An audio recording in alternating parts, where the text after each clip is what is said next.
Hi, I'm Mr. Wirama and welcome back to my channel. Di video kali ini, saya akan menjelaskan part of speech kepada kalian. Bagi yang ingin belajar bahasa Inggris dari awal, wajib hukumnya mengenal part of speech ini. Terus, apa sih itu part of speech? Jadi part of speech merupakan klasifikasi kata yang dibagi berdasarkan peran dan fungsinya dalam sebuah kalimat. Jadi part of speech membantu kita untuk memahami bagaimana kata-kata berfungsi dalam sebuah kalimat dan bagaimana hubungan antara kata-kata tersebut. Dalam bahasa Inggris, part of speech memiliki beberapa bagian, mulai dari noun, verb, adjective, adverb, pronoun, preposition, conjunction, dan interjection. Yuk kita bahas sampai tuntas. Yang pertama ada noun atau kata benda. Kata benda ini biasanya digunakan untuk menamai benda, orang, tempat, atau ide. Contohnya ada kata city yang berarti kota. Dalam hal ini, kata ini disebut sebagai noun atau kata benda karena menunjukkan sebuah tempat yaitu city. Hal yang sama juga berlaku pada kata cat yang berarti kucing. Kata cat dikategorikan sebagai noun karena menunjukkan suatu benda hidup yaitu kucing itu sendiri. Yang kedua adalah verb atau kata kerja. Verb sendiri merupakan kata yang berfungsi untuk menjelaskan tindakan atau keadaan baik secara langsung maupun tidak langsung. Ya, mudahnya kata verb ini menjelaskan setiap aktivitas fisik kita. Contohnya kita ambil kata run yang berarti berlari. Kata ini menjelaskan kegiatan yang dilakukan yakni kegiatan berlari. Hal yang sama juga berlaku pada kata write yang berarti menulis. Di sini kata write menggambarkan kegiatan fisik yaitu menulis sesuatu. Jadi jelas ya, verb itu digunakan untuk menggambarkan suatu kegiatan fisik atau aktivitas fisik. Next adalah pronoun atau kata ganti. Seperti sebutannya, pronoun ini merupakan kata yang berfungsi untuk menggantikan noun atau kata benda untuk menghindari pengulangan atau repetisi. Kalau kita ambil contoh, ada kata he, she, it yang pasti nggak asing bagi kalian, yang dimana he berarti dia, berlaku sebagai kata ganti untuk laki-laki. She berarti dia juga, yang berlaku sebagai kata ganti untuk perempuan. Dan it yang berarti itu, berlaku sebagai kata ganti untuk benda atau bahkan hewan. Selanjutnya adalah adjective atau kata sifat. Di sini kata sifat adalah kata yang menggambarkan atau memodifikasi kata benda atau kata ganti. Atau dalam kata lain, kata sifat bisa menggambarkan suatu sifat dan keadaan. Adjektif biasanya diletakkan setelah kata benda.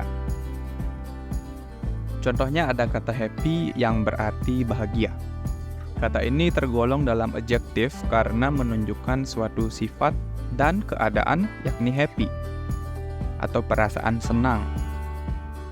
Hal yang sama juga berlaku pada kata beautiful yang berarti cantik, clever yang berarti cerdas, dan lain sebagainya. Selanjutnya ada adverb yang berarti kata keterangan. Adverb bertugas untuk menjelaskan atau memberikan informasi tambahan mengenai adjective, verb, sentences, dan lain-lain. Contoh dari adverb yakni kata quickly yang berarti dengan cepat. Dalam penerapannya, kata quickly akan memodifikasi verb sehingga memberikan makna tambahan yaitu melakukan sesuatu dengan cepat. Kalau kita ambil contoh dari sebuah kalimat, maka akan menjadi seperti ini.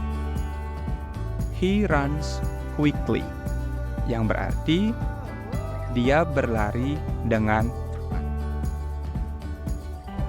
Hal serupa juga berlaku untuk kata-kata lainnya seperti very yang berarti sangat, carefully yang berarti dengan hati-hati dan lain sebagainya.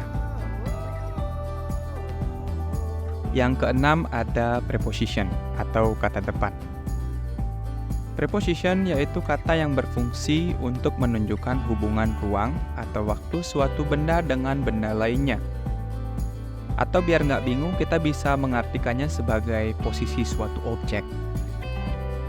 Seperti contoh kata berikut, ada kata in yang berarti di, kata on yang berarti di atas, kata under yang berarti di bawah, dan kata behind yang berarti di belakang. Kalau kita perhatikan, kata-kata tersebut menunjukkan posisi atau jarak antara suatu objek dengan objek lainnya. Ya, contoh kalimatnya bisa berupa the pencil is on the table. Yang dimana kata ini atau kata on pada kalimat ini menunjukkan posisi pensil tersebut berada di atas meja. Kemudian yang ketujuh ada conjunction atau kata hubung. Conjunction ialah kata yang digunakan untuk menghubungkan kata-kata, frasa, ataupun klausa. Sederhananya, conjunction bertugas untuk menghubungkan induk kalimat dengan anak kalimat. Contohnya ada kata and bertindak sebagai penghubung dan, kata but yang bertindak sebagai penghubung tapi, kata or bertindak sebagai penghubung atau, dan lain sebagainya. Penggunaan conjunction tergantung pada induk kalimat dan hubungannya dengan anak kalimat. Selanjutnya ada interjection atau kata seru. Interjection merupakan kata atau frasa yang digunakan untuk mengekspresikan emosi atau reaksi kuat. Contohnya, ada kata wow, ouch, hore, oh no, dan beberapa ekspresi lainnya. Di sini kata-kata ini digunakan untuk mengekspresikan emosi-emosi pada suatu keadaan. Nah, itu adalah bagian-bagian dari part of speech beserta penjelasan serta contohnya.